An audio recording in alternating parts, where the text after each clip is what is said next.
अलिबाग तालुक्यातील राजमाळा येथे लागलेल्या भीषण आगीत मदतीसाठी धावलेल्या एका 35 वर्षीय तरुणाचा होरपळून मृत्यू झाल्याची अत्यंत दुर्दैवी घटना घडली आहे. कैलास अरविंद पाटील असं मृत तरुणाचं नाव आहे.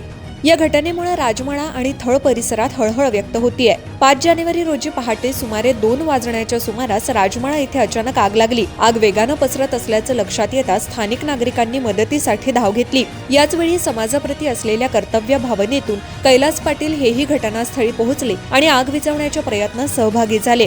आग विझवणं सुरू असतानाच परिसरात मोठ्या प्रमाणात दाट धूर साचला होता. या धुरामुळे कैलास यांना अचानक चक्कर आली आणि ते आगीच्या ज्वाळांमध्ये कोसळले. यावेळी अन्य नागरिकांनी तात्काळ त्यांना बाहेर काढलं, मात्र तोपर्यंत ते गंभीररित्या भाजले गेले होते. त्यांना तातडीनं अलिबाग येथील जिल्हा रुग्णालयात उपचारासाठी दाखल करण्यात आलं, परंतु सायंकाळच्या सुमारास 6 वाजेच्या सुमारास उपचारादरम्यान त्यांचा मृत्यू झाला. या घटनेमुळे पाटील कुटुंबावर दुःखाचा डोंगर कोसळलाय. आग विझवण्यासाठी पुढे आलेल्या तरुणाचा दुर्दैवी अंत झाल्यानं परिसरात शोककळा पसरली. YouTube